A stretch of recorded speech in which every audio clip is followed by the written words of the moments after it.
Ay, mi gente querida, tomen asiento, que el día de hoy el destino nos ha traído una de esas historias que huelen a pólvora y a milagro, una fábula moderna donde el oro choca con el corazón, y el resultado, créanme, es una lección que cala los huesos. Vamos a viajar a la capital, a un lugar donde el asfalto esconde tanto la miseria como la opulencia más descarada.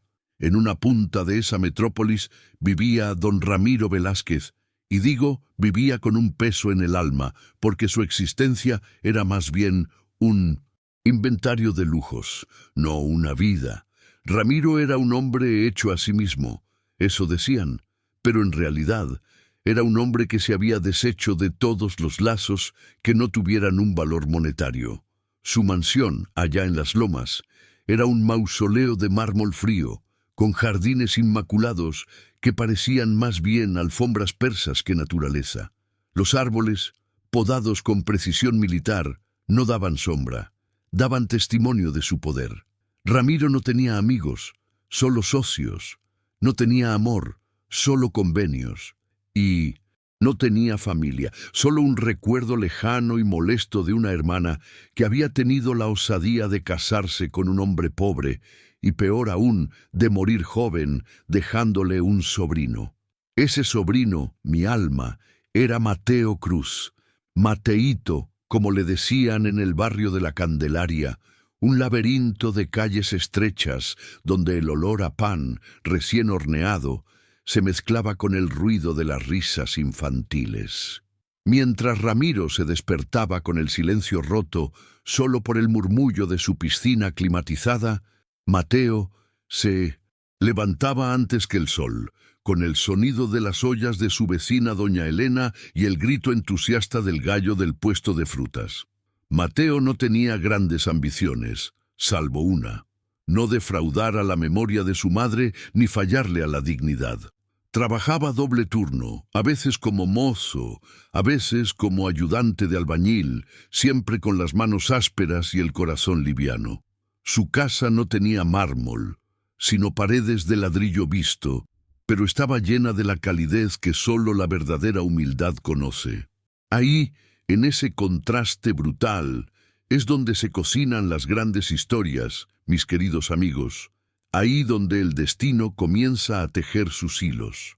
Antes de seguir, si esta historia ya les está tocando el alma, si sienten ese escalofrío que da el buen karma, les pido por favor, un pequeño favor que para mí es gigante.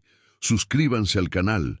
Necesitamos llegar a esos 1000 suscriptores para que estas lecciones de vida, estas fábulas que nos recuerdan lo que realmente importa, sigan llegando a más gente. Con su apoyo, esta voz no se apaga. Gracias, de corazón. Volviendo a don Ramiro, el tío millonario. Su sobrino, Mateo, era para él un fantasma de la pobreza, una mancha en su currículum social. Nunca se dignó a visitarlo, ni siquiera a preguntar si necesitaba un par de zapatos. Ramiro creía que la caridad era un impuesto mal aplicado a la riqueza, y que la pobreza era una falta de disciplina.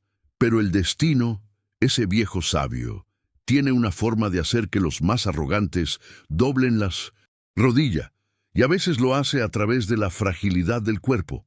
Fue una tarde de noviembre, fría y gris, que el médico de Ramiro, un hombre joven y de ojos cansados, llamado doctor Soto, se sentó frente a él en su lujoso despacho. La mesa de caoba que los separaba parecía un campo de batalla. Soto no se anduvo con rodeos. El diagnóstico era claro y brutal: un problema cardíaco severo, una arteria que jugaba a la ruleta rusa con su vida, y una operación de altísimo riesgo que solo tenía sentido si el paciente tenía algo por lo que querer vivir. «Don Ramiro», dijo el doctor, la voz baja pero firme, «debe hacerse cargo de sus asuntos y debe buscar apoyo emocional.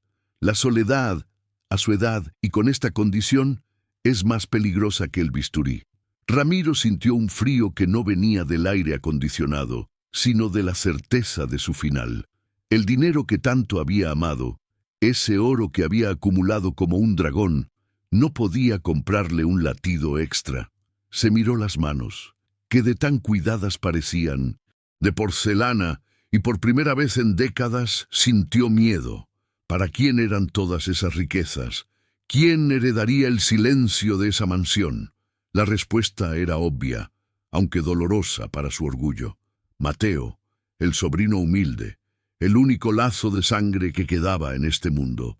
La idea le revolvió el estómago. ¿Dejarle todo a ese muchacho que de seguro lo dilapidaría en pocas semanas?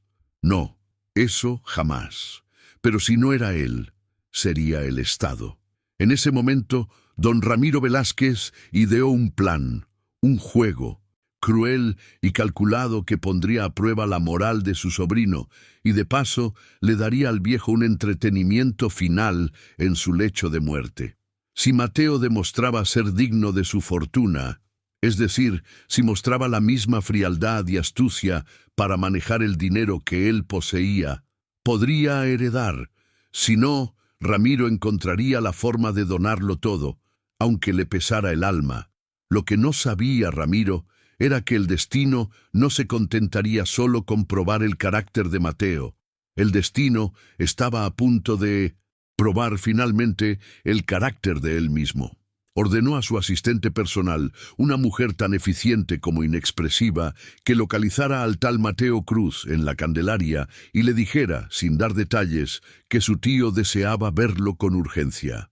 El engranaje de la herencia que jamás imaginó estaba a punto de girar, arrastrando a los dos hombres a un encuentro que cambiaría sus vidas para siempre, o quizás las terminaría. Y así fue, mi gente, que el destino puso los zapatos viejos de Mateo sobre el piso de cristal de su tío.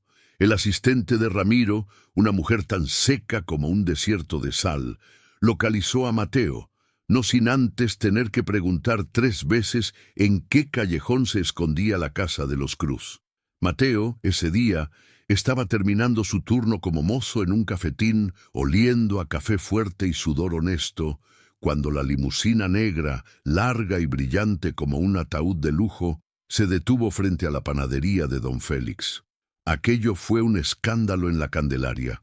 Los niños se acercaron a tocar la pintura y las vecinas se persignaron, creyendo que había llegado el mismísimo gobierno a clausurar el mercado. Mateo se acercó al vehículo con el corazón latiéndole como tambor de guerra. La asistente, que se presentó con la frialdad de un robot, apenas se dignó a salir del auto. Le entregó un sobre sellado con el emblema de la Corporación Velázquez, un león rampante de oro que le pareció ridículamente pretencioso. Su tío, don Ramiro Velázquez, requiere su presencia inmediata en las... «Lo más», soltó la mujer, con un acento que parecía juzgar la humedad de la Candelaria. Mateo se quedó petrificado. Hacía años que no escuchaba el nombre de su tío, y la última vez que lo pensó, imaginó a Ramiro como una figura de cartón piedra, inaccesible e indiferente. ¿Por qué ahora? ¿Para qué la urgencia? El miedo le ganó al asombro, pensando que tal vez era por alguna deuda olvidada de su madre. Pero la curiosidad, esa chispa humana que nos empuja a mirar dentro del pozo, era demasiado fuerte. Pidió prestado un saco limpio, se peinó frente al espejo roto de la fonda y, tragando saliva, aceptó el viaje. El trayecto fue una bofetada de realidad para Mateito. Cruzar la ciudad era como viajar de un planeta a otro. De las risas y los gritos familiares pasó al silencio snob de los barrios altos. Cuando el portón de hierro forjado de la mansión de Ramiro se abrió, revelando las hectáreas de césped impecable, Mateo sintió un mareo. La casa no era una casa, era un palacio deshabitado. El aire en el interior olía a desinfectante caro y soledad. Ramiro lo esperaba en su biblioteca, sentado en un sillón de cuero que parecía devorarlo. El millonario estaba pálido, más delgado de lo que Mateo recordaba de las viejas fotos. Y sus ojos, siempre tan feroces y calculadores, ahora tenían un brillo de fragilidad. «Pasa, Mateo. No te quedes ahí parado como un mendigo en la puerta». La voz de Ramiro era áspera, carente de cualquier calor familiar. La bienvenida fue un Insulto, y a Mateo le dolió la falta de tacto, aunque no le sorprendió. «Buenas tardes, tío Ramiro», contestó Mateo, buscando un lugar donde poner sus manos nerviosas. Se sintió enorme, sucio e insignificante en aquel espacio. «Ahorrémonos las hipocresías, muchacho. No te he llamado por afecto». Ramiro tomó un sorbo de un té de hierbas que parecía no gustarle. «Te he llamado porque el destino, esa molesta rueda, ha decidido jugarme una mala pasada. El cuerpo traiciona, Mateo, y cuando el cuerpo traiciona, el dinero deja de ser una armadura para convertirse en un estorbo». Ramiro le explicó la situación médica con la misma frialdad con la que explicaría la caída de la bolsa. Mateo escuchaba, y una punzada de pena lo recorrió, a pesar de la distancia emocional. Era un hombre muriendo solo, rodeado de objetos que no podían consolarlo. «Necesito que entiendas algo, sobrino», continuó Ramiro, mirándolo con desprecio contenido. «Mi fortuna es enorme, y tú eres, por desgracia legal, mi único heredero. Pero no voy a permitir que el fruto de 40 años de esfuerzo y sacrificio caiga en manos de un idealista pobre como tú. No voy a permitir que la dilápides comprando felicidad instantánea en la Candelaria». Mateo se enderezó, sintiendo el ardor de la ofensa. «Tío, yo no he venido aquí a pedir nada. Si ha de morir en paz, le deseo lo mejor, pero yo tengo mi vida y mi dignidad». «¡Dignidad!». Ramiro soltó una carcajada seca que se cortó en un acceso de tos. «La dignidad no paga. El mármol de esta casa, Mateo. Escucha bien mi propuesta, porque será la única oportunidad que tendrás de tener una vida real, una que valga la pena vivir». Ramiro se reclinó y sus ojos se clavaron en Mateo como agujas. «Tengo un último negocio que cerrar, un activo que ha estado dándome problemas. Es un terreno cerca del río, en una zona que se va a revalorizar por 10 en los próximos 2 años. Sin embargo, tiene un pequeño inconveniente, una serie de invasores, gente pobre, construcciones precarias. Yo ya tenía un plan para desalojarlos por la vía legal, pero la operación de corazón me dejará fuera de combate por meses. Necesito un agente en el campo». Ramiro deslizó un sobre gordo sobre la mesa. No eran billetes, eran documentos legales y llaves. «Voy a transferir el control de ese activo a tu nombre, como una prueba de confianza. Te daré una cantidad considerable de dinero para gastos operativos, $1.000.000. Tienes un plazo de 6 meses. Si logras desalojar a esa gente, limpiar el terreno y obtener las licencias de construcción, demostrando la misma visión y la misma falta de sentimentalismos que yo, la herencia es tuya, toda». El aire se hizo pesado. El $1.000.000 resonaba en la cabeza de Mateo como una sirena de tentación, pero el verdadero peso no era la cantidad, sino la tarea: desalojar a personas pobres, a gente como sus vecinos de la Candelaria, de sus hogares precarios. «¿Y si no lo hago, tío?», preguntó Mateo, su voz apenas un susurro. «Si no lo haces», respondió Ramiro con una sonrisa cruel. «Si demuestras ser un sentimental inútil, el millón volverá a la corporación y el resto de mi fortuna irá a una fundación de caridad que lleva mi nombre, un monumento a mi ego. Morirás tan pobre como naciste, Mateo. Esta es tu única oportunidad de ser alguien. Muéstrame que tienes madera de tiburón, no de sardina». Mateo sintió náuseas. El dilema era moralmente insoportable. Tenía frente a él la oportunidad de sacar a su familia de la miseria, de asegurar un futuro que jamás había soñado, pero el precio era la traición a todo lo que su madre le había enseñado. El oro se presentaba como una prueba de fuego, no de carácter financiero, sino de alma. Ramiro, en su lecho de enfermo, había tendido una trampa que a su modo de ver no tenía fallas. O Mateo se volvía un hombre de negocios sin escrúpulos y digno de su apellido, o se condenaba a la pobreza por su debilidad moral.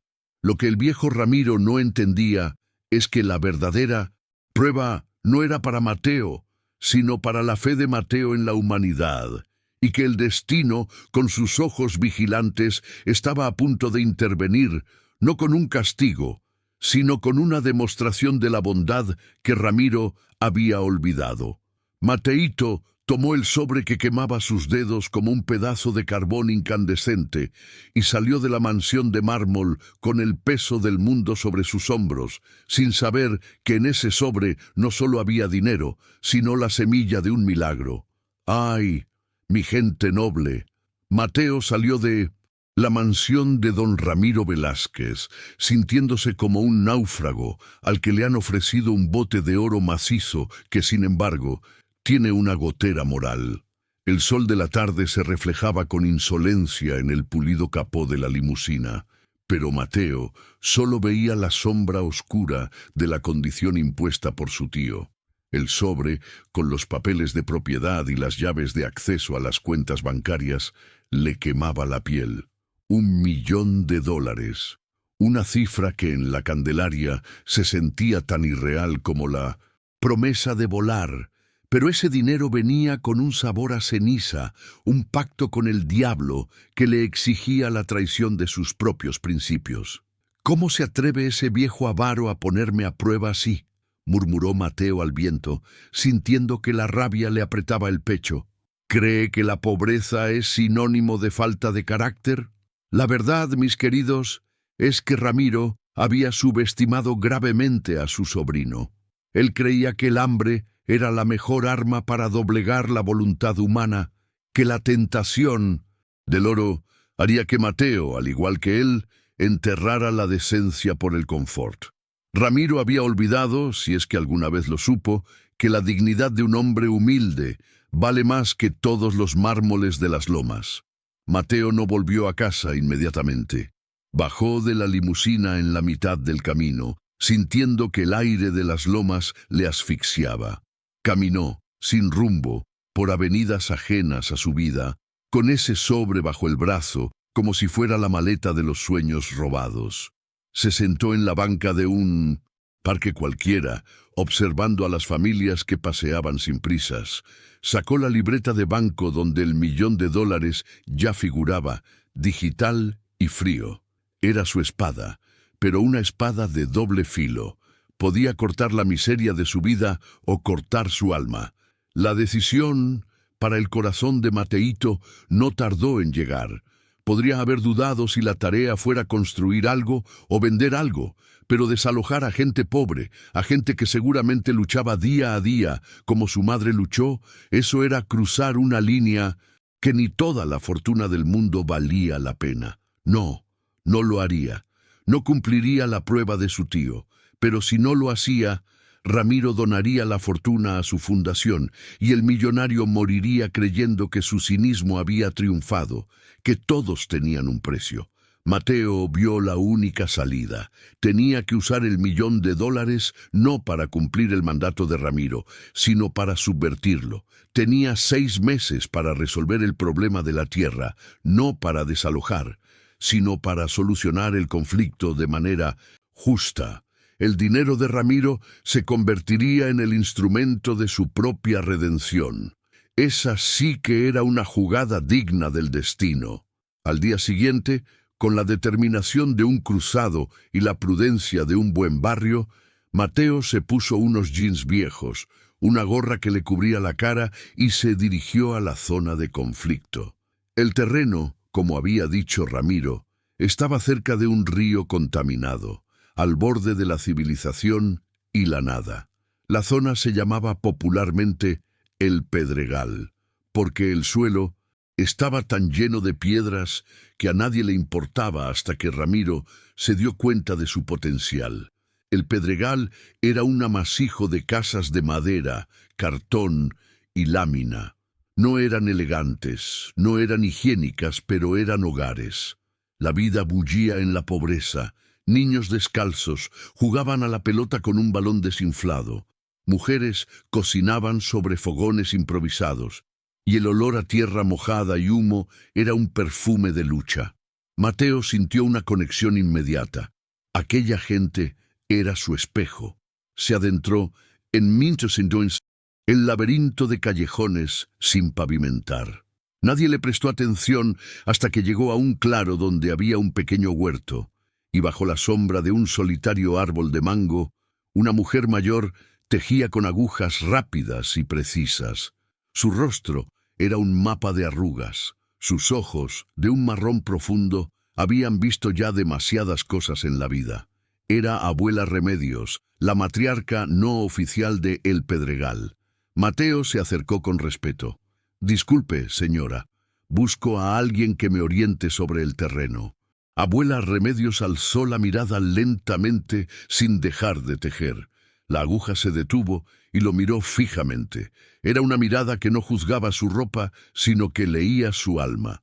«¿Eres de los del gobierno? ¿De los que vienen a medir la miseria?» «No, señora. Soy Mateo Cruz. Vengo a escuchar. Soy el nuevo administrador de esta tierra». Hubo un silencio tenso.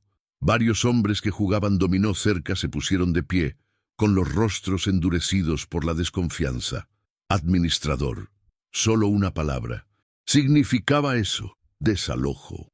«Otro más», dijo abuela Remedios con un suspiro que sonaba a 1000 años de cansancio. «¿Vienes a decirnos que nos vayamos? ¿Que tiremos 40 años de vida y sudor al río?» «No, abuela. Vengo a preguntar por qué no se han ido ya. Y vengo a preguntar si hay una manera de que no tengan que irse». La respuesta de Mateo desarmó la defensa de la gente. Los hombres se acercaron lentamente, con una mezcla de cautela y esperanza. Abuela Remedios le hizo una seña para que se sentara a su lado. «Siéntate, muchacho.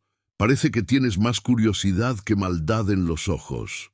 La razón por la que estamos aquí, Mateito, es simple. No tenemos a dónde ir.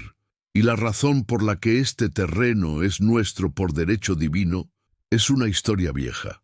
Una que tu tío, el señor Velázquez, ha intentado borrar con su dinero. Y así fue, mis amigos, que Mateo escuchó la historia que iba a darle el verdadero sentido al $1.000.000. Resulta que el terreno del Pedregal no era una simple adquisición de Ramiro. Hace más de medio siglo, ese terreno había pertenecido a una cooperativa de agricultores locales. Ramiro, o mejor dicho, su padre, el patriarca de los Velázquez, había usado maniobras legales turbias y, según los ancianos del lugar, hasta falsificación de firmas, para hacerse con la propiedad y expandir sus primeros negocios. Los documentos originales que probaban el fraude habían desaparecido, quemados en un incendio sospechoso en la vieja notaría del pueblo. «Esta tierra está maldita para tu tío», sentenció abuela Remedios, sus ojos brillando con una luz inesperada.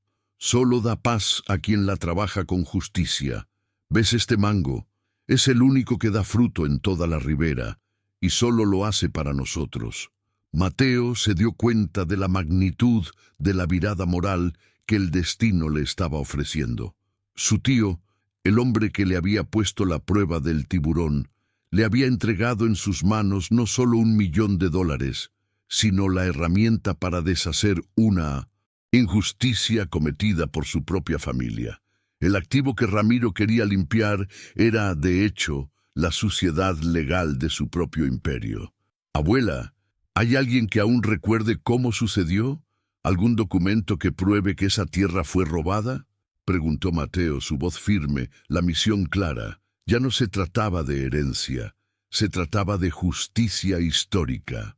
«Hay un hombre», respondió ella, inclinándose cerca, con un tono de conspiración. «Don Evaristo. Era un niño cuando todo pasó, pero su padre era el líder de la cooperativa. Él vive en las montañas ahora solo y apartado, pero tiene la memoria intacta y dicen que guarda algo que nadie ha visto, algo que podría derribar la historia de los Velázquez. El destino había puesto en las manos del sobrino humilde la llave para desmantelar la hipocresía del tío millonario. Mateo tenía $1.000.000, 6 meses y una misión clara: no desalojar, sino investigar y redimir el nombre de su familia, o al menos el de su madre. Tomó la decisión que don Ramiro jamás esperó. Usaría ese dinero para contratar abogados honestos, para rastrear a don Evaristo en las serranías y para proteger a El Pedregal de la avaricia que ya había causado demasiado dolor. Lo que Mateo no sabía, mis almas, es que mientras él se sumergía en la miseria y la justicia, en la mansión de las Lomas, el corazón de Ramiro, ya frágil por la enfermedad, estaba a punto de recibir el impacto de un evento inesperado que pondría su juego macabro en jaque. La prueba de Mateo estaba en marcha, pero la prueba de Ramiro, la prueba final del alma, estaba a punto de comenzar. Y el doctor Soto, con su cara de pocos amigos y su ética inquebrantable, iba a ser el testigo de que ni todo el dinero del mundo puede detener al karma cuando decide cobrar una cuenta. Así son las cosas de la vida, mis queridos, y así seguimos desgranando esta fábula. Agárrense fuerte, que la montaña rusa de las emociones apenas está tomando altura. ¡Ay, mis almas benditas! La jugada de Mateo, ese humilde acto de rebeldía moral, puso un fuego lento bajo el corazón helado del Imperio Velázquez.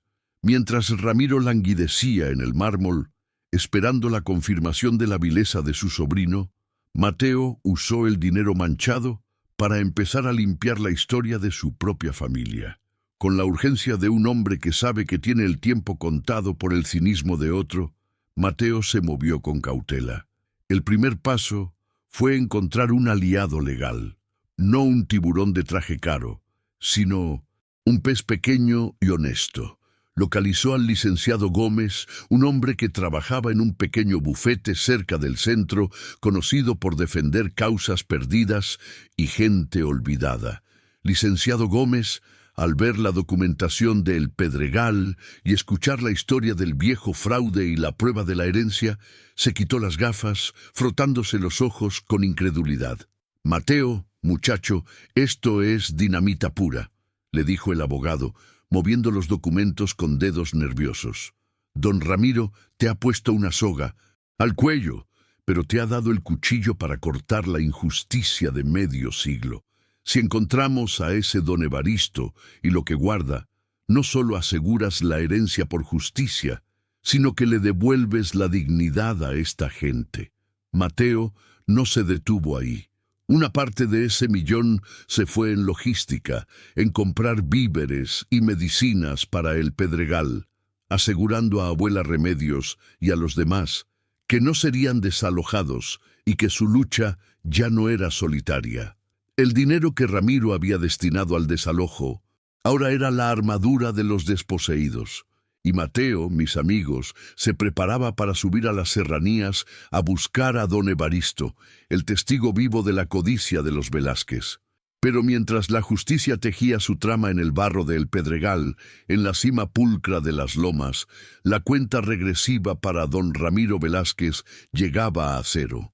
El silencio de Mateo era un veneno lento para el millonario. Cada día que pasaba sin la noticia de un desalojo violento, Ramiro se convencía más de que Mateo era, tal y como él había temido, un sentimental inútil, un blandengue que no merecía su imperio. Estaba a punto de ordenar a su asistente iniciar los trámites para donar la fortuna, cuando el destino, con la frialdad de un verdugo, se presentó en forma de dolor agudo. Fue en medio de la noche, una de esas madrugadas donde los fantasmas de la soledad bailan en el cuarto. Ramiro despertó con una presión en el pecho que no era miedo, sino el músculo rebelándose a la tiranía del corazón. El dolor era inaguantable, un fuego que le quemaba de la clavícula al brazo. Ramiro no gritó. Los hombres como él solo gruñen ante la derrota, pero se arrastró fuera de su cama de seda, tropezando con alfombras persas que jamás había mirado de cerca. A duras penas, logró pulsar el botón de emergencia. El doctor Soto, con su cara perpetuamente cansada y su pijama arrugada, llegó a la mansión antes que el sol. Después de estabilizar a Ramiro con la precisión de un artesano y la urgencia de un bombero, se sentó al pie de la cama, mirando al millonario que respiraba con dificultad. «Don Ramiro», dijo el doctor, la voz grave y sin asomo de simpatía. El tiempo de los juegos ha terminado. Esto fue más que un susto. Fue un aviso. Necesitamos la operación inmediatamente, mañana mismo. Pero he de ser honesto. Su pronóstico es reservado, no por la habilidad del cirujano, sino por su estado emocional. Ramiro intentó protestar. Su voz era un hilo raspado. ¿Mi estado emocional? Tengo las mejores cuentas bancarias del mundo, doctor. Y la peor cuenta emocional, don Ramiro. Lo he observado. La soledad lo está matando antes que la arteria. Usted necesita un ancla, un motivo real para soportar la convalecencia, la fatiga, el miedo. Su cuerpo no luchará si su alma no tiene una razón que no sea el saldo bancario. ¿Quién lo va a cuidar? ¿Esa asistente fría? El doctor Soto fue implacable, mis queridos. Él no era un mercenario, era un médico a la antigua que creía en la sanación total. Miró a Ramiro, que yacía pálido y vulnerable, por primera vez desprovisto de su armadura de arrogancia. Don Ramiro, le diré la verdad que nadie se atreve a decirle. Si usted entra al quirófano sin un lazo afectivo que lo espere, está firmando su sentencia. Debe tener a alguien de su sangre, a su sobrino, Mateo, que él esté aquí, no como su heredero, sino como su familia. Es la única forma en que daré la autorización. El dinero es impotente frente a la soledad de la muerte. La humillación le quemó el rostro a Ramiro, un rubor febril que nada tenía que ver con la enfermedad. Su orgullo se retorció como una serpiente, pero el miedo a la muerte era un tirano más fuerte. Necesitaba a Mateo, no por amor, sino como una póliza de seguro de vida. Ramiro, el maestro de las manipulaciones, comprendió que el destino le había puesto en una prueba más cruel que la que él había inventado para su sobrino. La prueba de necesitar al humilde que tanto despreciaba. «Llámelo», susurró Ramiro al doctor, con una voz que era puro resentimiento. «Dígale que venga, que necesito un testigo para reescribir el testamento, para asegurarme de que no se quede con nada. Use esa excusa, pero que venga». Ramiro no sabía que en ese instante Mateo ya estaba lejos de la Candelaria, subiendo senderos polvorientos en busca de la verdad de El Pedregal. El destino había movido su pieza. El tío millonario, postrado y desesperado, había llamado al sobrino humilde, justo en el momento en que éste estaba a punto de desenterrar el secreto que destruiría la base legal de toda la fortuna. El clímax emocional se acercaba, y no sería en una sala de juntas, sino en el quirófano, donde Ramiro descubriría que el único bien que no pudo comprar era el más valioso. Y Mateo, mis almas, estaba a punto de enfrentar su propia prueba. ¿Regresaría a la jaula de oro o seguiría el camino de la justicia que ya había elegido? El teléfono de Mateo iba a sonar en el lugar más inesperado, obligándolo a elegir entre la vida de su tío y la redención de toda una comunidad. La balanza del karma estaba temblando. ¡Ay, mis almas nobles! La vida es un espejo roto que refleja la verdad en el momento menos oportuno. Mientras don Ramiro, pálido y humillado, ordenó al doctor Soto llamar a Mateo, creyendo que con esa movida aún tenía el control de la partida. La verdad es que el destino ya había dictado sentencia sobre su soledad. Mateo, ajeno al pánico que reinaba en las lomas, había pasado 2 días siguiendo pistas difusas y mapas garabateados por la abuela Remedios. Había ascendido por senderos que serpenteaban como venas de la tierra, dejando atrás el aire cargado de la ciudad para respirar el aroma a pino y humedad de la sierra. El $1.000.000, el dinero de la traición, se estaba gastando en gasolina para un viejo jeep alquilado y en la paga de guías locales que le aseguraron que don Evaristo, el último testigo vivo del fraude de los Velázquez, vivía como un ermitaño en una choza olvidada cerca de la cumbre conocida como el Barranco del Silencio. Era justo al mediodía, bajo un sol picante que le hacía sudar el polvo de la carretera, cuando Mateo y su guía, un anciano taciturno llamado Don Crisanto, llegaron a un pequeño caserío incrustado en la roca. Don Crisanto señaló una chimenea de ladrillo que soltaba un hilo de humo perezoso. Ahí vive Evaristo, muchacho. Pocos lo ven. Habla solo con la tierra. Mateo sintió un escalofrío. Estaba a punto de tocar la puerta del pasado, de desenterrar la verdad que redimiría a El Pedregal y justificaría su desobediencia a Ramiro. Estaba a pocos metros de la llave que abriría las puertas de la justicia. Pero justo en ese momento de máxima tensión, el único objeto moderno en kilómetros a la redonda gritó. Su viejo teléfono celular, que apenas tenía cobertura, vibró y chilló con la urgencia de una alarma. Era un número desconocido de la ciudad. Mateo contestó, sintiendo un nudo en el estómago. Diga. La voz del otro lado era clara, profesional, y estaba impregnada de la fría autoridad de las emergencias. Hablo con Mateo Cruz, soy el doctor Soto. Necesito que escuche con atención, joven. Su tío, don Ramiro Velázquez, ha sufrido un evento cardíaco grave. Está en la mansión, estabilizado, pero su condición es crítica. Si no entra a cirugía en las próximas 12 horas, el pronóstico es fatal.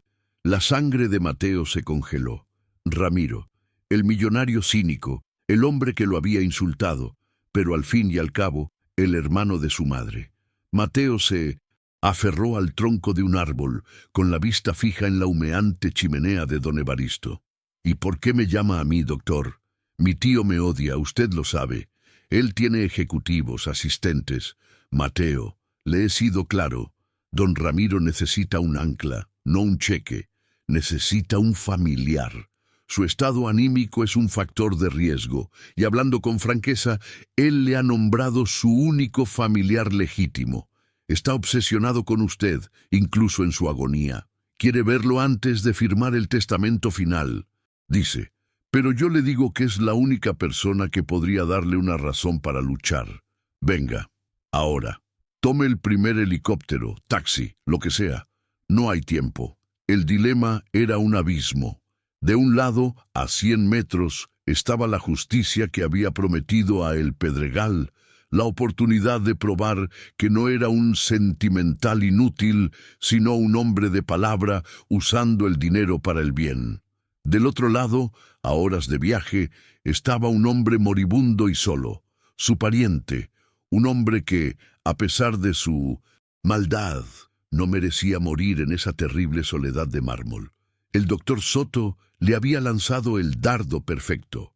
No era una trampa por el dinero, era una súplica por la vida. Mateo sintió que la presión de la herencia se había transformado en una obligación moral mucho más pesada. Un hombre, por muy malvado que fuera, no se deja morir solo, pero la promesa a El Pedregal. Mateo se giró hacia don Crisanto, el anciano guía. Señor, tengo que volver.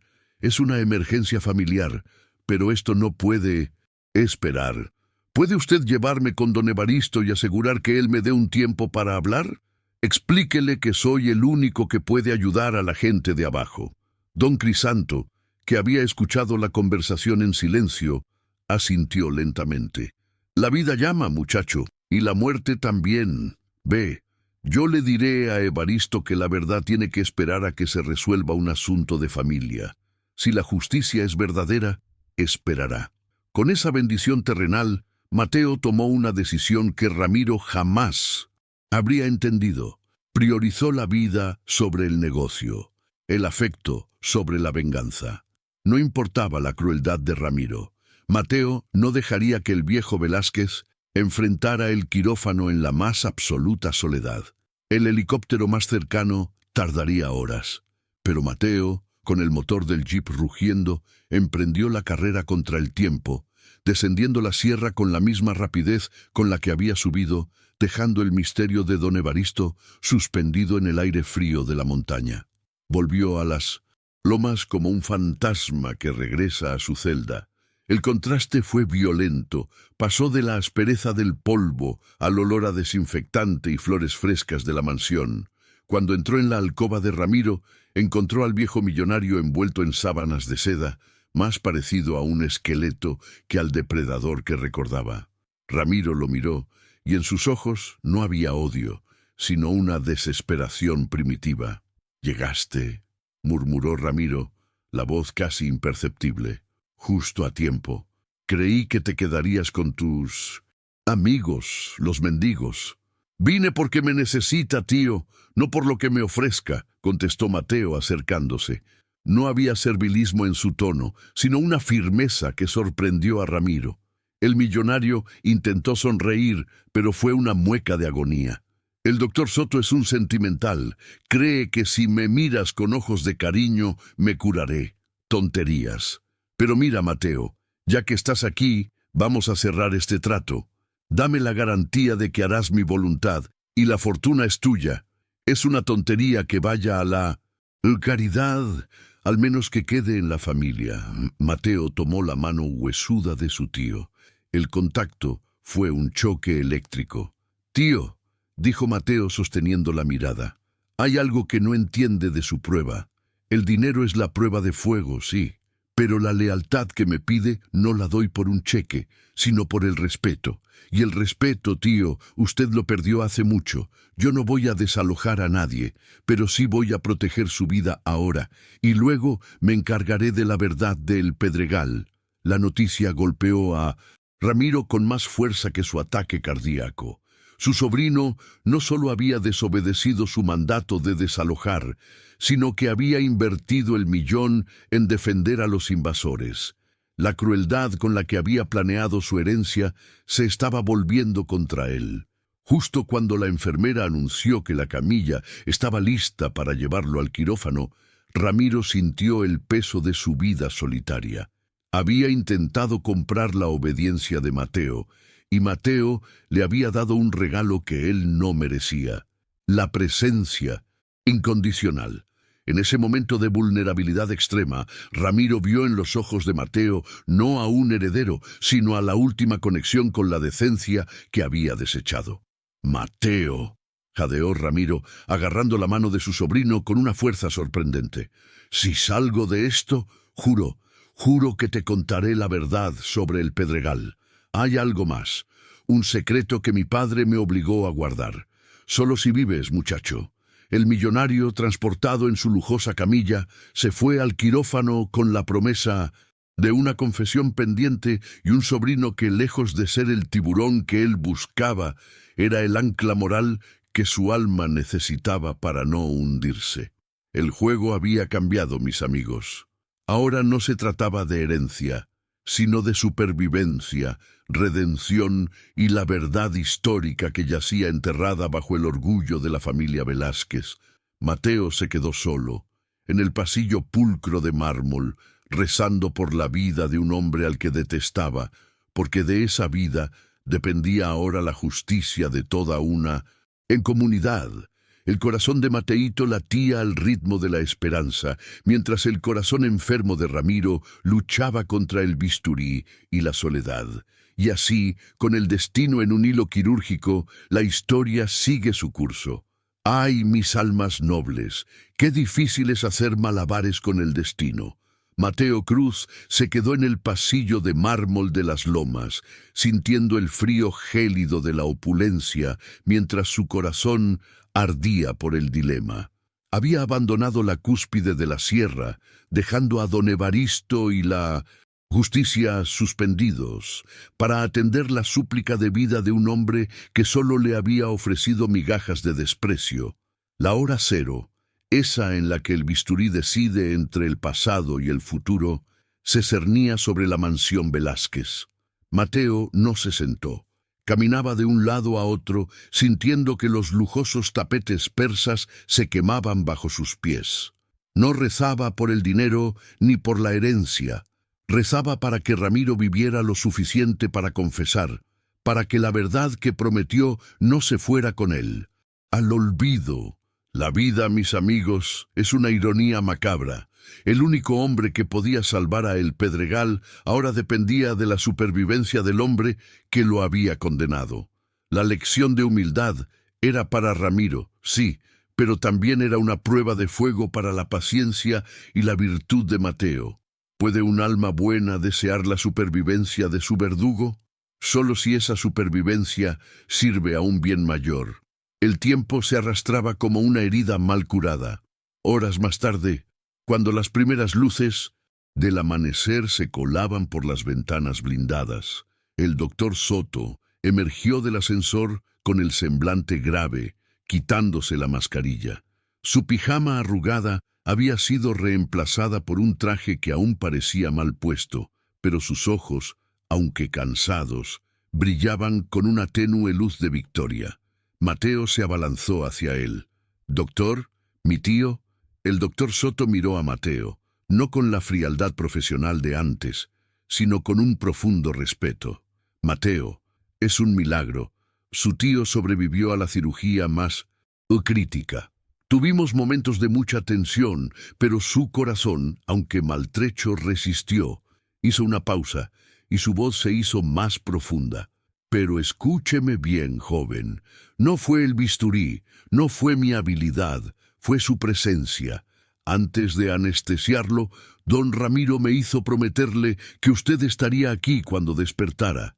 Me agarró la mano con una fuerza que no creí que tuviera y dijo: que el muchacho me espere, tengo que confesarle. Usted le dio un ancla, Mateito, una razón para luchar.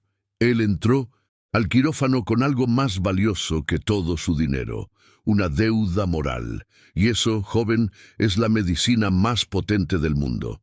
El millonario había sobrevivido no por su imperio, sino por la lealtad que había despreciado. El karma, mis queridos, no usa espadas. A veces usa la culpa y el miedo a la soledad para cobrarse sus cuentas. Ramiro fue trasladado a una suite de convalecencia en la misma mansión, un santuario aséptico y silencioso. Mateo pudo verlo brevemente. El hombre que se acostaba en la cama ya no era don Ramiro Velázquez, el tiburón. Era solo Ramiro, un anciano postrado y vulnerable, conectado a monitores que pitaban recordándole la fragilidad de la vida. Cuando Ramiro pudo hablar, apenas un susurro rasposo, su primera palabra no fue sobre el dinero. «Mateo, el testamento», jadeó tratando de mover la mano. Mateo se acercó y le puso un vaso de agua en los labios. «No hable de eso, tío. Hable de vivir. Usted prometió contarme la verdad de El Pedregal, y esa verdad es más importante que cualquier herencia». Ramiro cerró los ojos, la humillación y el miedo luchando en su rostro pálido. Sabía que Mateo tenía la sartén por el mango. Su sobrino, el sentimental inútil, había salvado su vida y ahora exigía justicia. «Yo no voy a desalojar a esa gente, tío», dijo Mateo, la voz baja pero firme, estableciendo su posición. «De hecho, ya usé parte del dinero para asegurar que estén tranquilos. El resto del millón está intacto, esperando mi decisión. Pero la gente de El Pedregal no se mueve, ¿me entiende? Si usted quiere que yo siga siendo su ancla, si quiere la paz para su convalecencia, firme ahora un acuerdo legal, un fideicomiso temporal, asegurando que nadie los pueda molestar por, digamos, 5 años. Eso nos da tiempo para que yo encuentre la verdad que usted me prometió». Mateo estaba haciendo un trueque de alto nivel, vida por justicia, y Ramiro no tenía otra opción. Con un gruñido de derrota, Ramiro asintió. «Mi asistente tiene los papeles de fideicomiso. Que los traiga, que los firme. Pero tienes que volver, muchacho. Tienes que esperar mi confesión. No puedes irte ahora. No me iré de su lado hasta que esté fuera de peligro, tío. Pero apenas me necesite menos, volveré a El Barranco del Silencio. Don Evaristo me espera. Y la verdad de esa tierra, Ramiro, es la única forma en que usted y yo podremos tener paz. Mateo, mis amigos, había ganado la primera batalla. Había redimido su promesa a abuela Remedios y había obligado al tío, Millonario a ceder, no por amenaza, sino por necesidad vital. El dinero de la herencia se había convertido en un instrumento de justicia social y un salvavidas moral. Con el fideicomiso firmado y la promesa de justicia temporal asegurada, Mateo se dio cuenta de que su trabajo más arduo estaba por comenzar. Ramiro estaba vivo y estable. El Pedregal estaba seguro por un tiempo. Ahora, Mateo tenía que volver a la sierra, encontrar a don Evaristo y desenterrar la verdad que Ramiro había insinuado. Mientras la mansión de las Lomas se convertía en un hospital de lujo y Ramiro empezaba su dolorosa y solitaria convalecencia, Mateo preparó su regreso. Sabía que don Evaristo era la llave y que la confesión de Ramiro, aunque crítica, solo validaría lo que el anciano guardaba en las montañas.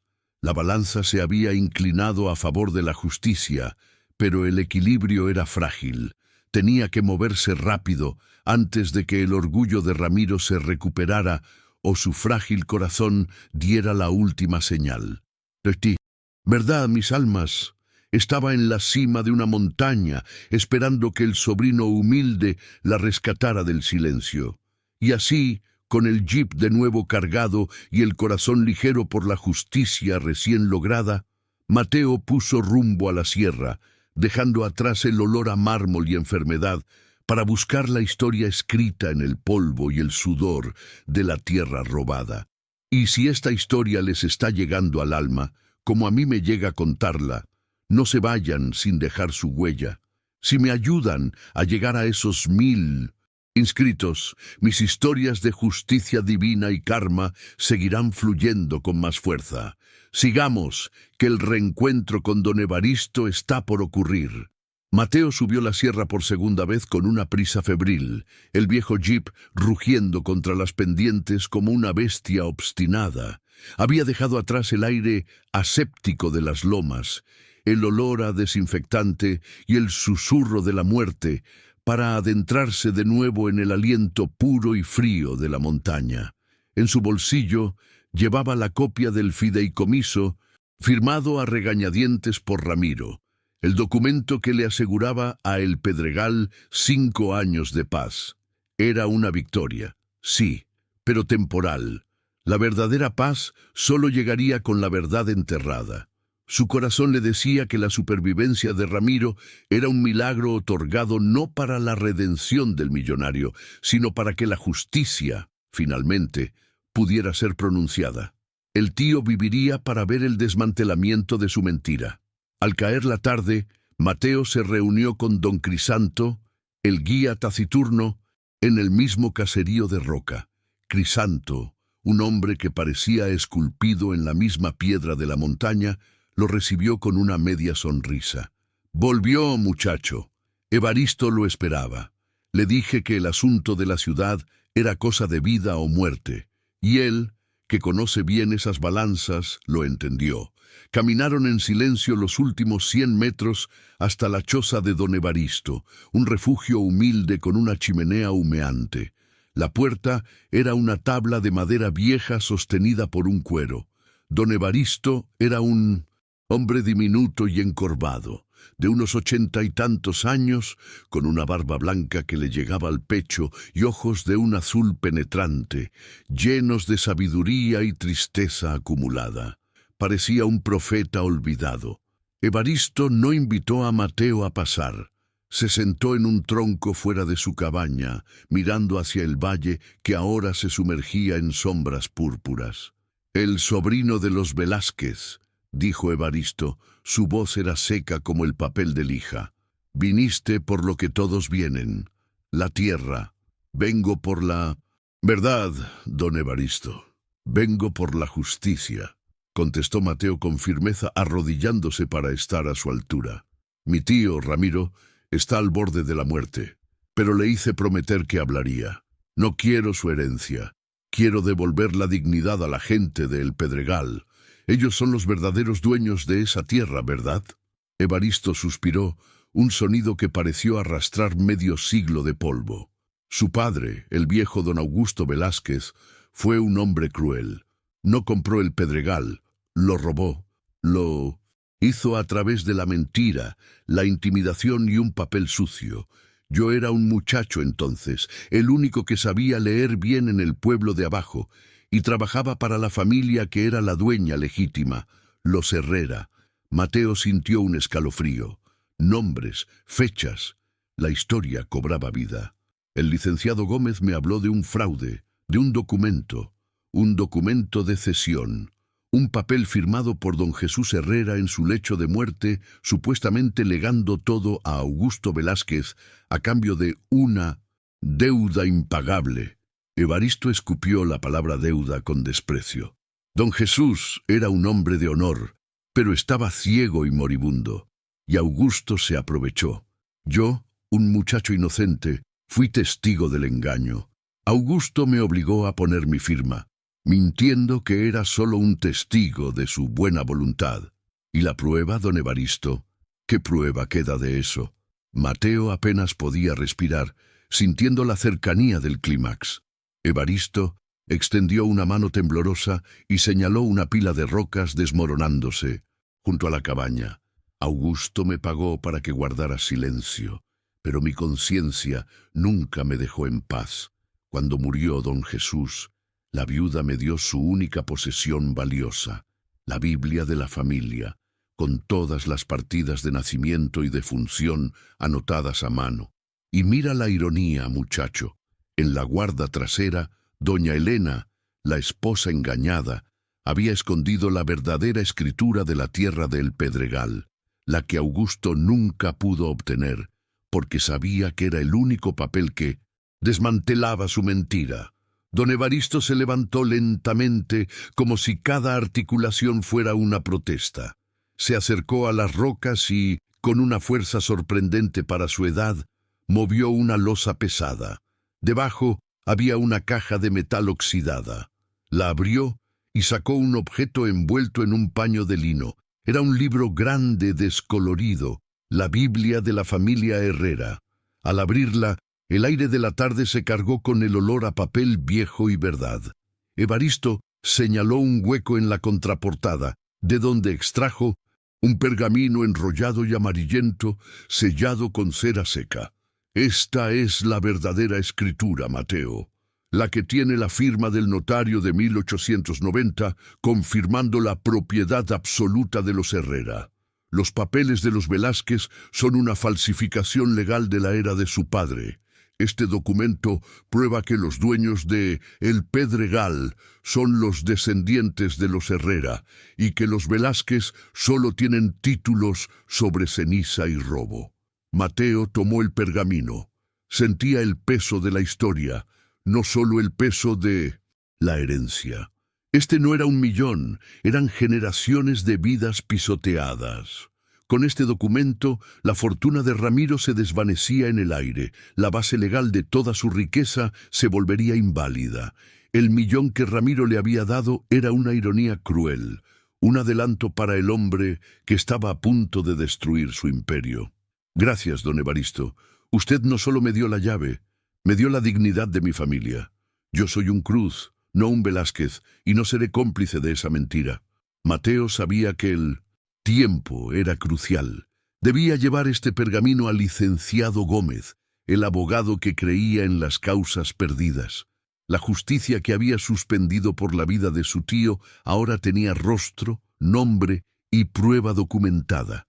La segunda parte del desafío de Ramiro, usar el dinero para el mal, ya había fallado.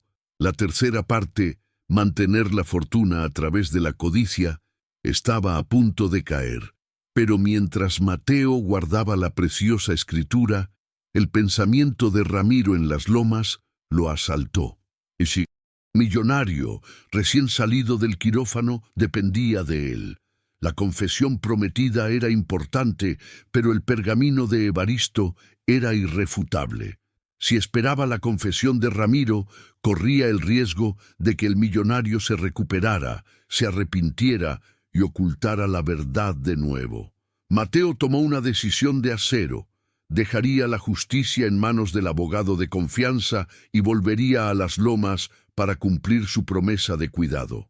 no abandonaría a Ramiro en la convalecencia, no porque lo amara, sino porque Mateo no era como los Velázquez, su palabra valía más que el oro.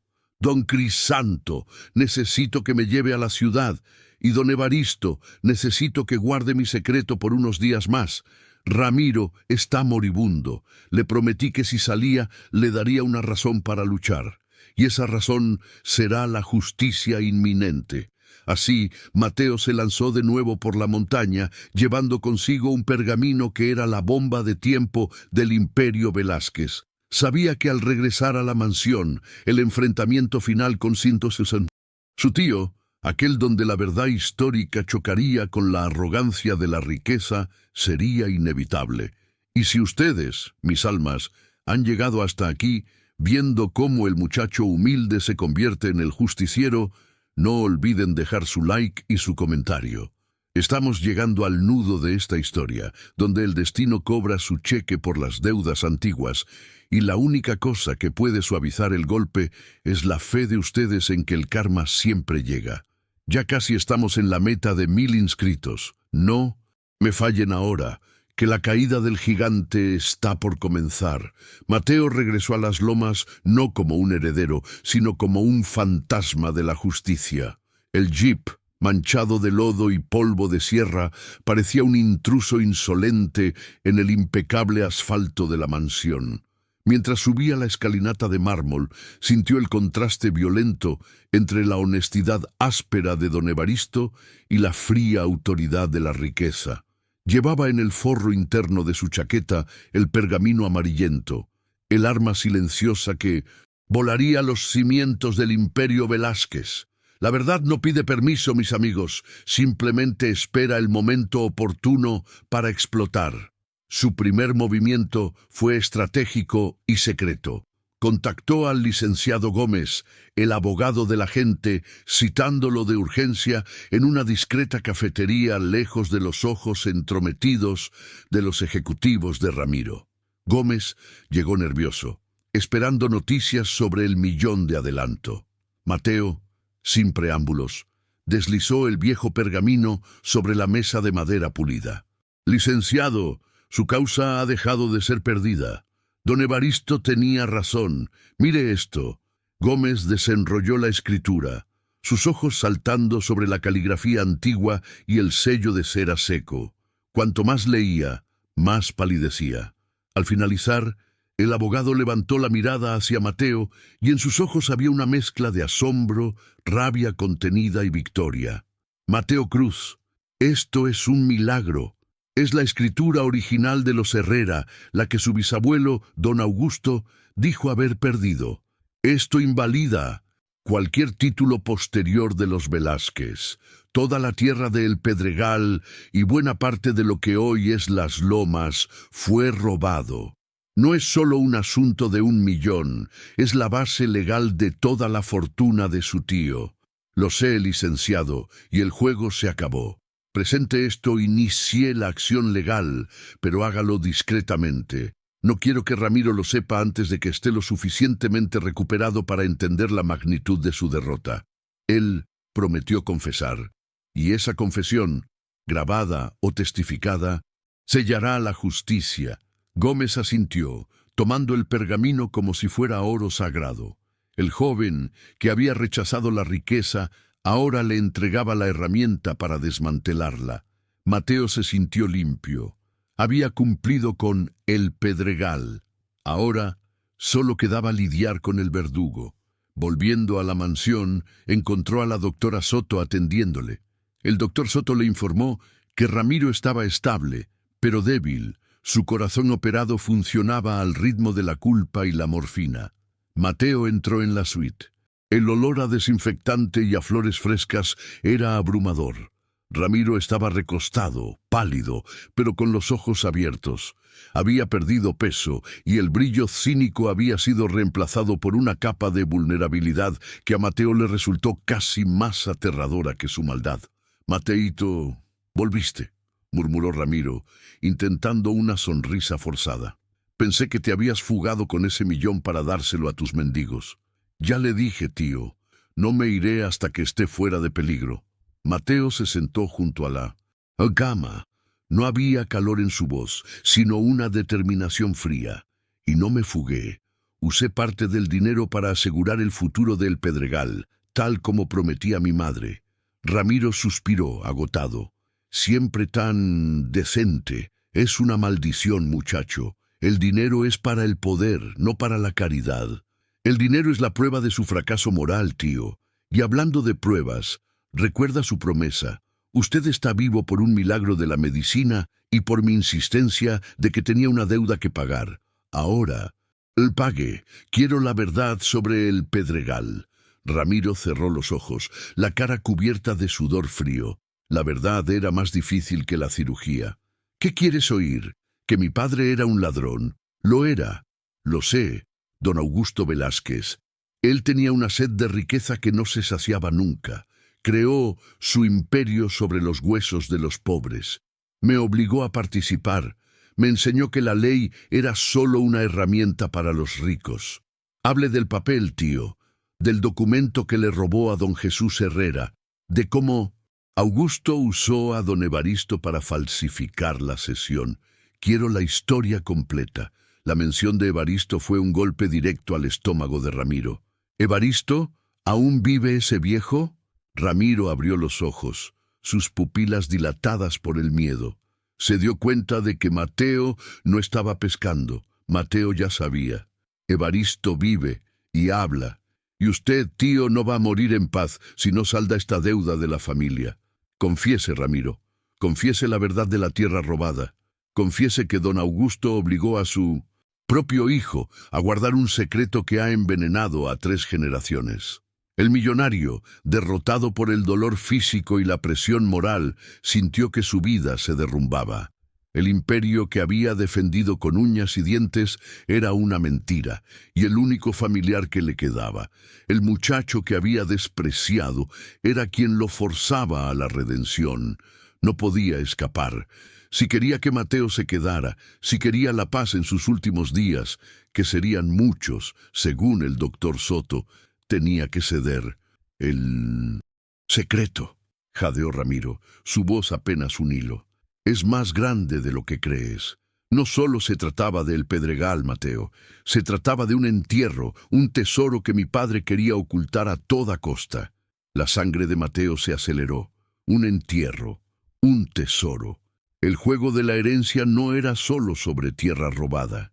La maldad de Augusto Velázquez se había extendido más allá de los títulos de propiedad. ¿Qué entierro, Ramiro? ¿De qué está hablando? Ramiro, con el último aliento de su vieja arrogancia rota, le miró fijamente.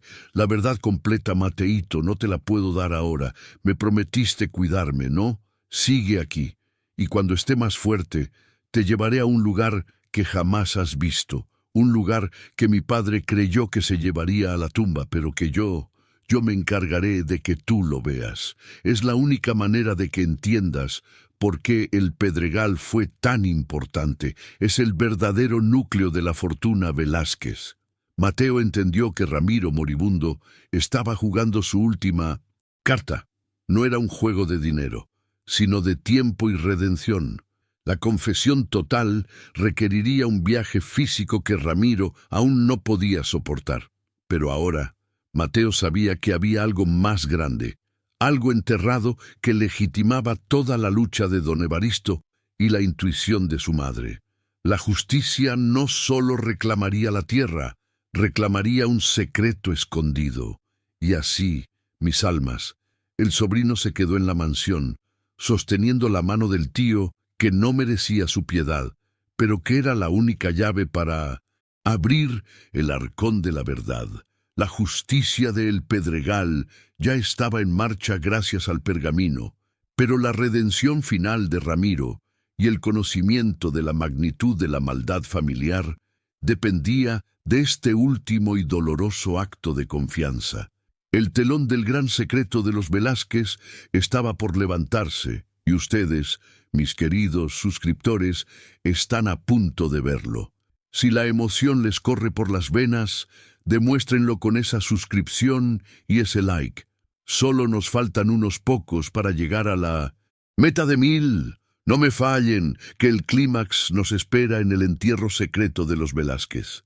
El tiempo, mis almas, tiene una manera curiosa de poner en su sitio tanto al soberbio como al virtuoso.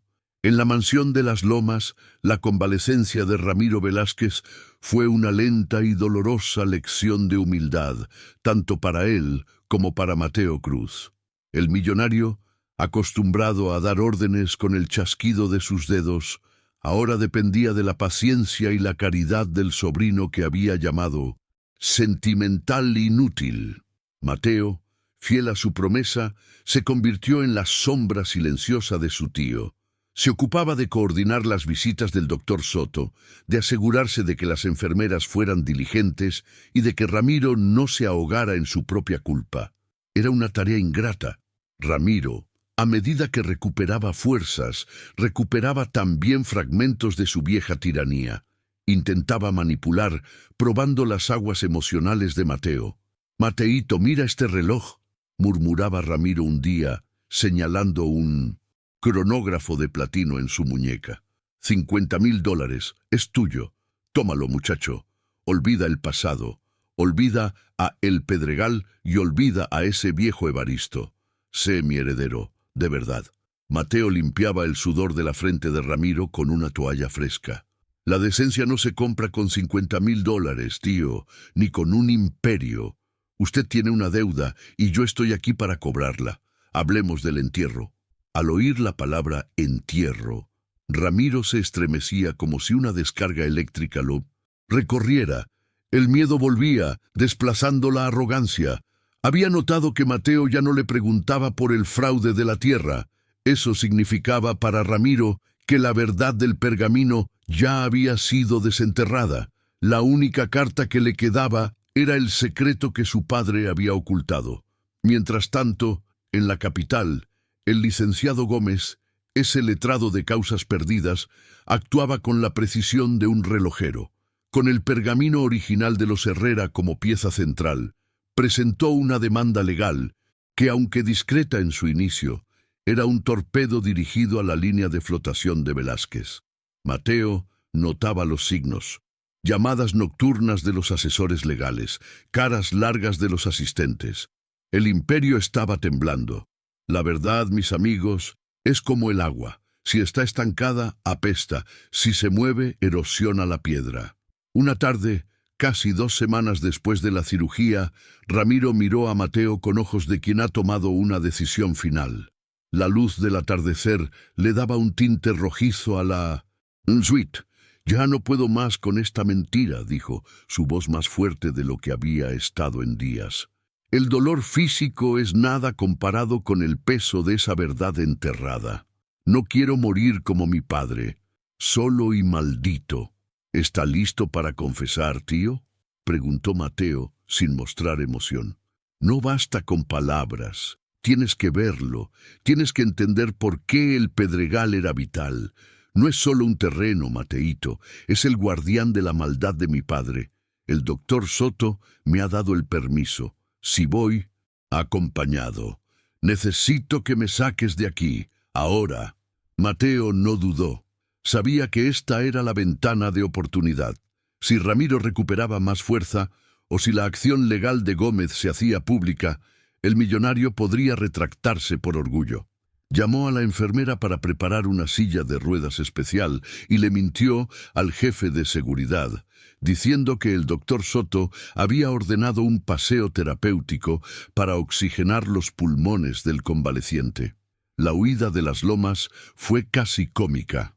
El gran Ramiro Velázquez, envuelto en una manta de lana, con su rostro pálido y vulnerable, siendo empujado por el sobrino humilde por la rampa de servicio, mientras los mayordomos miraban con la boca abierta.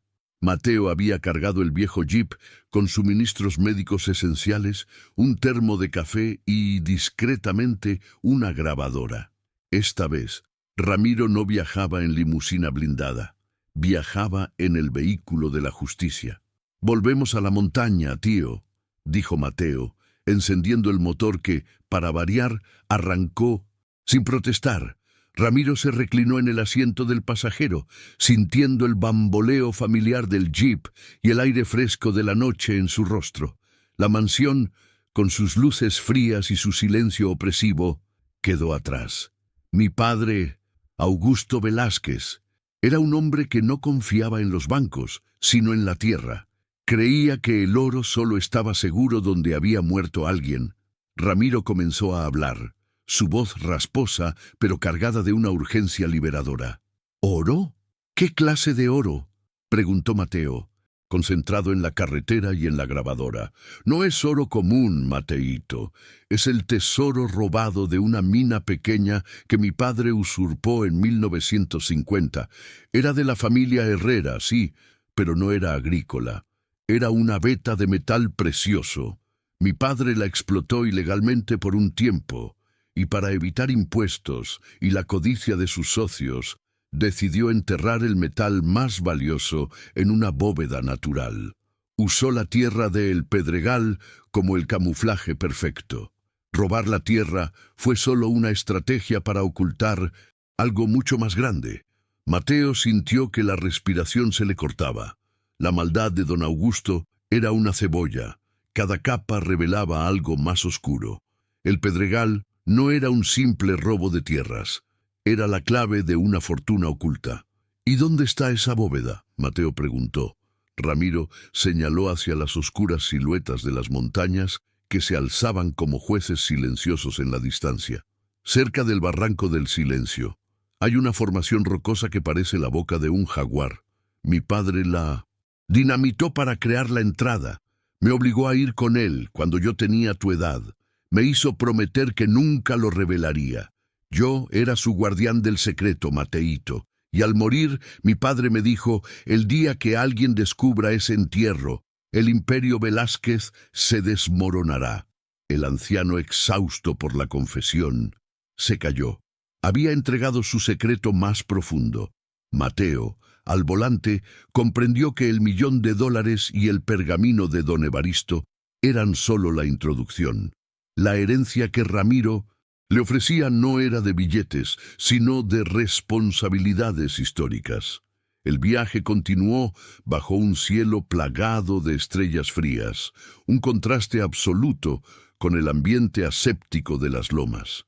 Finalmente, el jeep se detuvo cerca de donde Mateo se había reunido con don Crisanto, pero en un desvío mucho más empinado y traicionero.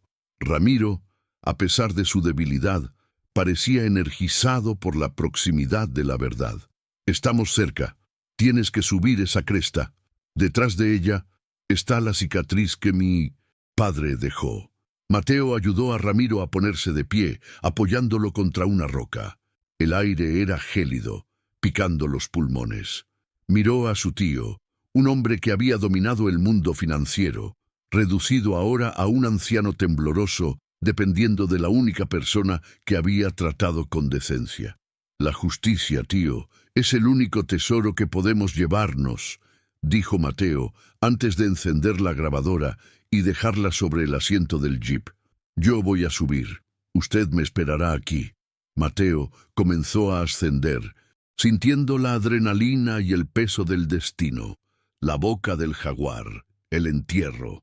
La verdadera fuente de la maldad de los Velázquez estaba a punto de revelarse, y mientras Mateo se dirige hacia la cima de la montaña, hacia ese clímax que lo cambiará todo, permítanme, mis queridos amigos y almas bondadosas, hacer una pausa.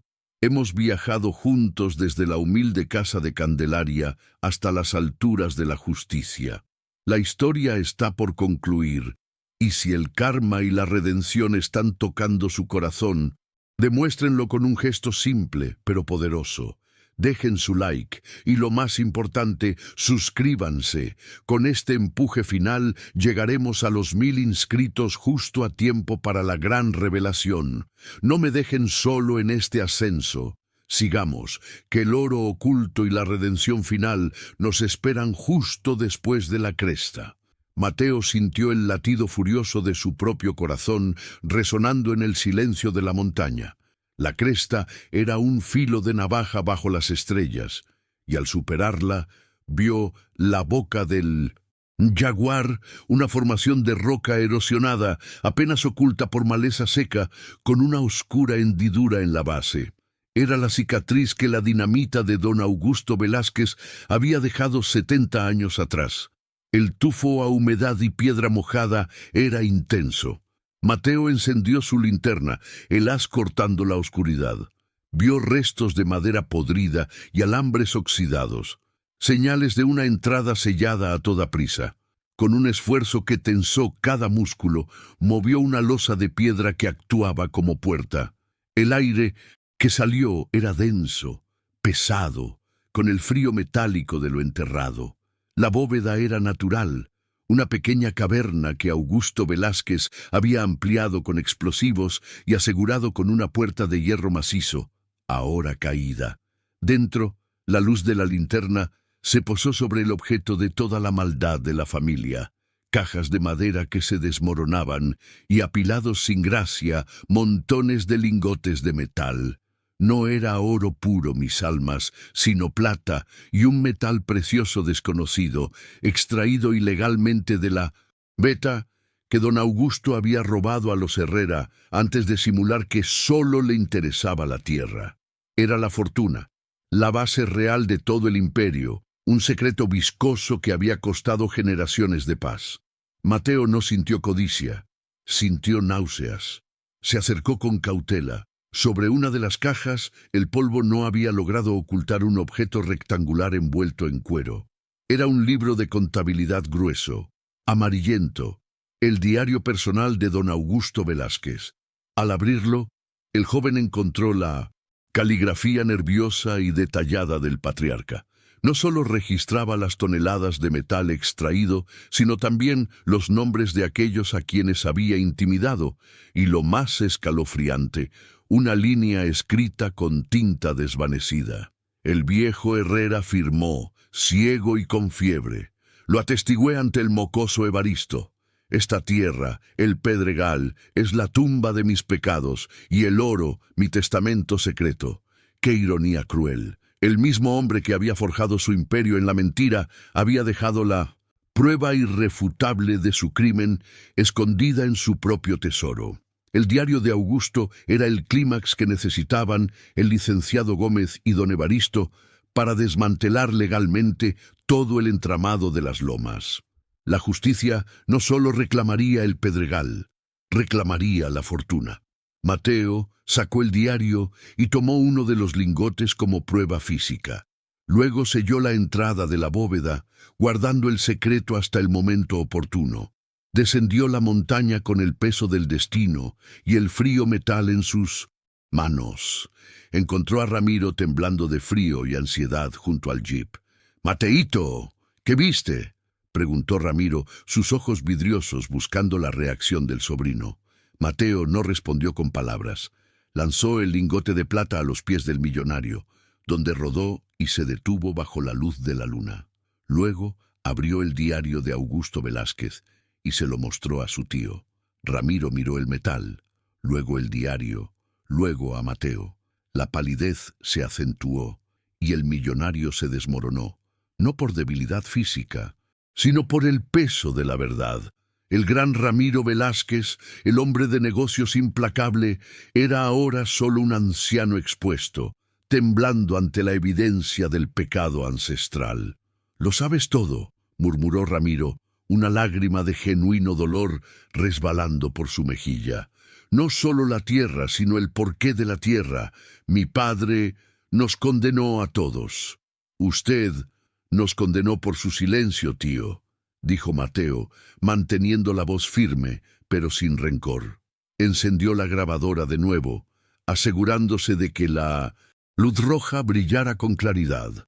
«Ahora, Ramiro, su deuda. La última parte. Quiero su confesión completa y grabada del fraude del documento de cesión de don Jesús Herrera y de la existencia de este entierro.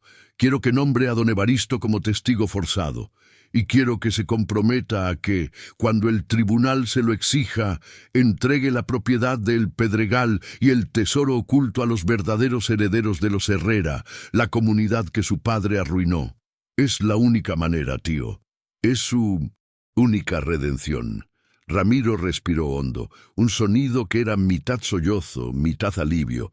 El secreto se había ido, la carga era insoportable, pero el desahogo era dulce. Con una claridad sorprendente comenzó a hablar, detallando el fraude, el soborno a los funcionarios de antaño, la intimidación a Evaristo y la obsesión de Augusto por el metal de la mina oculta. Fue una confesión de 3 generaciones de maldad, documentada con voz temblorosa por el último Velázquez en el lugar exacto del crimen original. Cuando terminó, el silencio regresó a la montaña. El destino había cobrado su cheque. Mateo apagó la grabadora. Gracias, Ramiro. Ahora usted está libre, al menos de conciencia. Volveremos a las lomas. El retorno fue sobrio. En la mansión, el lujo parecía ahora una burla macabra. Ramiro, aunque sabía que la ley caería sobre él, sentía una paz que el dinero jamás le había comprado. Mateo, al día siguiente, entregó la grabación y el diario de Augusto al licenciado Gómez. La acción legal fue implacable. El pergamino de don Evaristo probó el fraude del título, la confesión grabada de Ramiro probó la intención criminal y el diario de Augusto probó la existencia del tesoro. El escándalo sacudió los cimientos financieros de la nación. El Pedregal fue devuelto a la comunidad y a los descendientes de los Herrera, liderados por el viejo Evaristo, quien lloró lágrimas de 50 años de espera. Ramiro Velázquez, debilitado pero vivo, fue obligado a enfrentar la humillación pública y las consecuencias legales. Perdió su imperio, sus propiedades, pero en la ruina de su fortuna encontró una extraña forma de dignidad. Ya no era el tío millonario, sino simplemente un hombre anciano. Mateo, sin buscar protagonismo, se aseguró de que su tío tuviera cuidados y tranquilidad en una pequeña casa en un barrio discreto, lejos de las lomas. Mateo Cruz nunca aceptó un centavo del millón que Ramiro le había dado como trampa. Usó lo que quedaba de ese adelanto para fundar una cooperativa agrícola en el Pedregal, asegurando que la tierra robada nutriera a los que verdaderamente la amaban. Rechazó los títulos de heredero o de héroe. Él era simplemente el muchacho que había elegido la decencia sobre la riqueza.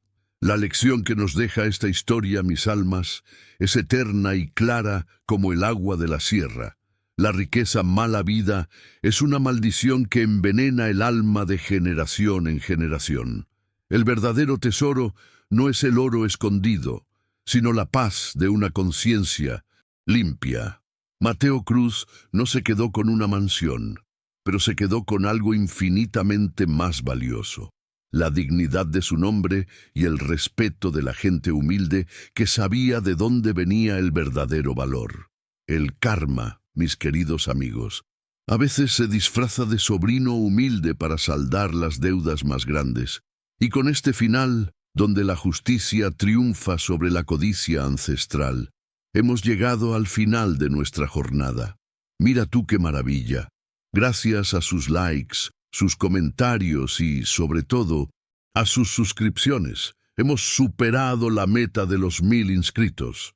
No hay mejor recompensa para este humilde contador de historias que saber que la fe de ustedes en la justicia sigue viva. Que Dios los bendiga y los guarde siempre de las tentaciones del oro fácil. Hasta la próxima historia de vida y redención. Gracias, mis almas. Gracias.